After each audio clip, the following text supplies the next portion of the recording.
विश्वासी बने, जब हम यीशु मसीह के पास आए, जब हम क्रूस पे गए और हमने अपने पापों की क्षमा मांगी तो हमारे पाप क्षमा हो गए। तो उसी क्षण परमेश्वर ने हमें क्या दिया? पवित्र आत्मा दिया, जिस पवित्र आत्मा ने हमें नया जन्म दिया, राइट। एक तो हम अपने माता पिता की कोख से जन्म लेते हैं, दूसरा जब हम यीशु मसीह पर विश्वास करते हैं तो हम आत्मिक रूप से जन्म लेते हैं, जिससे हम परमेश्वर के परिवार का हिस्सा बन जाते हैं, हम स्वर्ग का हिस्सा बन जाते हैं और हम परमेश्वर के राज्य को देखने पाते हैं, राइट। तो इसलिए बोलता है कि इसीलिए आप रोमियो का 8:10 से 11 भी पढ़ सकते हैं, वहां पर भी लिखा है कि नए जीवन को उत्पन्न करता है कौन? पवित्र आत्मा। आत्मा जो है वो नए जीवन को उत्पन्न करता है और आत्मिक रूप से हमें जीवित करता है। आत्मिक रूप से वो हमें क्या कर देता है? जीवित कर देता है। तो जब आदम ने अदन की वाटिका में पाप किया था तो वो आत्मिक रूप से क्या हो गया था? मर गया था। लेकिन जैसे ही हम यीशु मसीह पर विश्वास करते हैं, पवित्र आत्मा हमारे अंदर आता है और मानो वो हमारे अंदर वो फिर से वो लाइट जला देता है, वो फिर से हमें क्या कर देता है? जीवित कर देता है। तो आत्मा द्वारा हम क्या करते हैं? नया जन्म पाते हैं, हमें नया जन्म मिला है। तीसरा पॉइंट बोलता है कि आंतरिक निवास करता है। पवित्र आत्मा क्या करता है? हमारे अंदर सदा रहने वाला व्यक्ति है, राइट। तो त्रिएकता का तीसरा व्यक्ति जो है वो पवित्र आत्मा है, जो एक विश्वासी के अंदर सदैव रहता है, सदा रहने वाला, हमेशा संग रहने वाला हमारा वो है। तो लाइक ये हमको कहाँ मिलता है? पहला कुरिन्थियों का 6:19 में, है ना। बाइबल बताती है कि क्या तुम नहीं जानते कि तुम्हारी देह पवित्र आत्मा का मंदिर है और जो तुम में बसा हुआ है और तुम अपने नहीं हो वरन दाम देकर मोल लिए गए हो, राइट। हम अपने नहीं है परंतु दाम देकर मोल लिए गए, राइट। जब कोई चीज आप खरीद लेते हो तो आप उसके मालिक बन जाते हो, राइट, और आप उसमें रहना शुरू कर देते हैं क्योंकि वो आपका है। उसी तरीके से बाइबल बताती है कि जब हम यीशु मसीह पर विश्वास करते हैं तो पवित्र आत्मा हमें सिर्फ नया जन्म ही नहीं देता है परंतु हमारे अंदर आकर के निवास भी करता है और हम उसके हो जाते हैं। और ये उद्धार के वक्त होता है, तो उद्धार के समय पवित्र आत्मा विश्वासियों के अंदर क्या हो जाता है? आ जाता है। और ये हम निरंतर बोलते हैं कि निरंतर उपस्थिति के स्थायी संबंध का आश्वासन देती है कि परमेश्वर के साथ हमारा एक संबंध बन चुका है। तो ये एक बहुत ही अद्भुत बात है।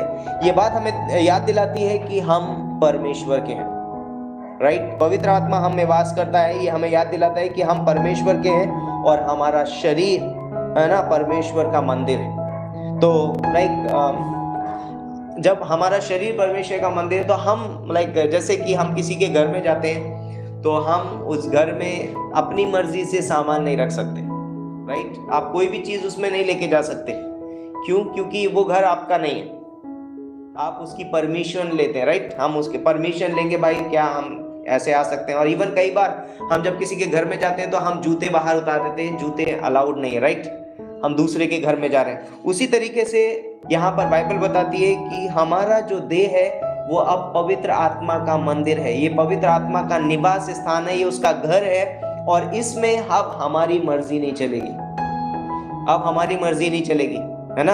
अब हमें परमेश्वर की मर्जी, उसकी इच्छा में जीने की जरूरत है। तो हमें हमेशा ये सोचना है कि अब इस घर में क्या क्या चीजें आनी चाहिए, है ना, क्योंकि अब ये मेरा नहीं है। तो अगर मैं कुछ भी इसमें लेकर के आता हूँ, बुरे विचार, बुरी बातें, बुरे ख्याल, तो मुझे ये सोचने की जरूरत है कि ये क्या है, ये घर मेरा नहीं है। मुझे पवित्र आत्मा से परमिशन लेनी चाहिए कि क्या मैं ये कर सकता हूँ, क्या मैं ये लेके आ सकता हूँ। और ये कैसे होता है? जब मैं पवित्र आत्मा के प्रति अधीनता को दिखाता हूँ कि मैं पवित्र आत्मा के अधीन हूँ। कई बार ऐसा होता है कि मालिक है लेकिन हम कब्जा करने की कोशिश करते हैं, राइट। हम घर के मालिक नहीं हैं, हम खरीदे गए, दाम देकर मोल लिए गए, लेकिन हम इस देह को कैसे चलाते हैं? अपने तरीके से जीने की कोशिश करते हैं। और बाइबल बताती है कि अब ये हमारा नहीं है, पवित्र आत्मा हम में बसा हुआ है। और परमेश्वर के साथ हमारे संबंध को, स्थायी संबंध को दर्शाती है कि अब हम परमेश्वर के हैं, परमेश्वर का ये घर हमारा नहीं है, अब परमेश्वर का है। चौथा पॉइंट है, बोलते हैं मोहर और सुनिश्चितता। तो हमारी मोहर है पवित्र आत्मा। क्या है? हमारी मोहर है। पवित्र आत्मा विश्वासियों को मोहर बंद करता है। तो जब हम प्रभु यीशु मसीह पर उद्धार के रूप में विश्वास करते हैं, बोलते हैं कि पवित्र आत्मा की छाप हम पर लगा दी जाती है और अब मानो जैसे कि दिख रहा है कि ये मेरा है। तो एक विश्वासी का उद्धार परमेश्वर में सदा के लिए क्या है, सुरक्षित है, राइट। ये मोहर इस तरीके इस बात का सबूत है कि एक विश्वासी का उद्धार परमेश्वर में सुरक्षित है। ये विश्वासी के उद्धार और स्वर्ग की विरासत की क्या है, गारंटी है। विश्वासी के उद्धार और स्वर्ग की विरासत की क्या है, गारंटी है। आप पहला पतरस का 1:4 आप इसमें पढ़ सकते हैं, 1:4 से 5 कि पवित्र आत्मा क्या करती है, हमारी गारंटी है, राइट, कि भाई ये चीज मेरी है हमेशा के लिए, और ये स्वर्ग की विरासत अब उसे मिल चुकी है, तो हम उसके भागीदार हो चुके हैं। 5वां पॉइंट है पवित्रीकरण और जैसे कि रूपांतरण, जैसे कि बदलना, स्वरूप में, है ना, स्वरूप लेकर के आना, तो पवित्र आत्मा का वो कार्य है। तो पवित्र आत्मा विश्वासियों को पवित्रता में बढ़ने और मसीह के समान बनने के लिए कार्य करता है। तो पवित्र आत्मा का कार्य ये है। तो जब पवित्र आत्मा हमारे अंदर आ जाता है, जब वो हमारे अंदर निवास करने लग जाता है, हमारे ऊपर सील लगा देता है, अब पवित्र आत्मा का कार्य है कि वो हमें क्या करे, पवित्रता में बढ़ाए। और हम पवित्रता में कैसे बढ़ते हैं, हम जानते हैं, बाइबल बताती है कि वचन के बाहर पवित्र आत्मा हमारी अगुवाई नहीं करता है। तो जितना ज्यादा हम परमेश्वर के वचन को पढ़ते हैं, पवित्र आत्मा उन वचनों को लेकर के हमारे ऊपर, मानो जैसे कि एक घर होता है, आप उसकी सजावट करते हैं, तो वचनों के द्वारा पवित्र आत्मा हमारे जीवन को क्या करता है, सजाता है, राइट। अलग अलग स्थान में, अलग अलग एरियाज में हमारे लिए क्या करता है, वर्सेस को लगा देता है, परमेश्वर के वचन को क्या कर देता है, लगा देता है। वो हमें क्या कर रहा है, सजा रहा है, और हमें कैसा बना रहा है, पुत्र के स्वरूप में बना रहा है, राइट। अब दूसरा कुरिन्थियों का अगर आप 3:18 पढ़ेंगे तो वहां पर लिखा है कि हम आत्मा के द्वारा अंश करके क्या कर रहे हैं, पुत्र के स्वरूप में, है ना, बदलते जा रहे हैं। हम अंश करके तेजस्वी स्वरूप में हम क्या हो रहे हैं, बदलते जा रहे हैं। तो आत्मा हमें क्या कर रहा है, बदल रहा है, हमें परिवर्तन कर रहा है, हमारा रूपांतरण कर रहा है, हमारा पवित्रीकरण कर रहा है। और गलातियों का 5:22 से 23 में बोलता है कि हमारे अंदर वो फल पैदा करता है, फल उत्पन्न करता है। वो चाहता है कि हमारे अंदर वो फल दिखाई दे जो पवित्र आत्मा के। तो जब हम पवित्र आत्मा की अगुवाई में जितना ज्यादा, अगर मुझे अपने अंदर पवित्र आत्मा के फल देखने हैं, यदि मुझे अपने जीवन में वो बदलाव देखना है, तो मुझे अपने जीवन को पवित्र आत्मा की अगुवाई में चलने की जरूरत है।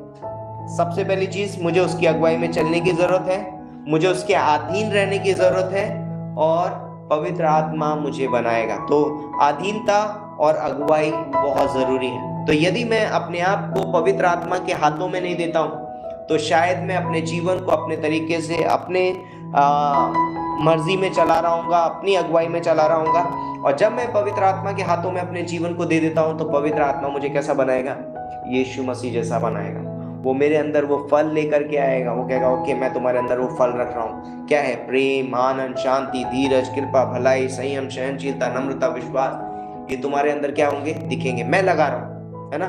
तो पवित्र आत्मा हमारे उसमें जीवन में वो फल ऐसे करके क्या करेगा, लगा देगा, बो देगा, और वो फल हमारे जीवन से दिखाई देंगे। हमें सिर्फ 2 चीजें करनी है, उसकी अधीनता में आना है और उसकी अगुवाई में चलना है।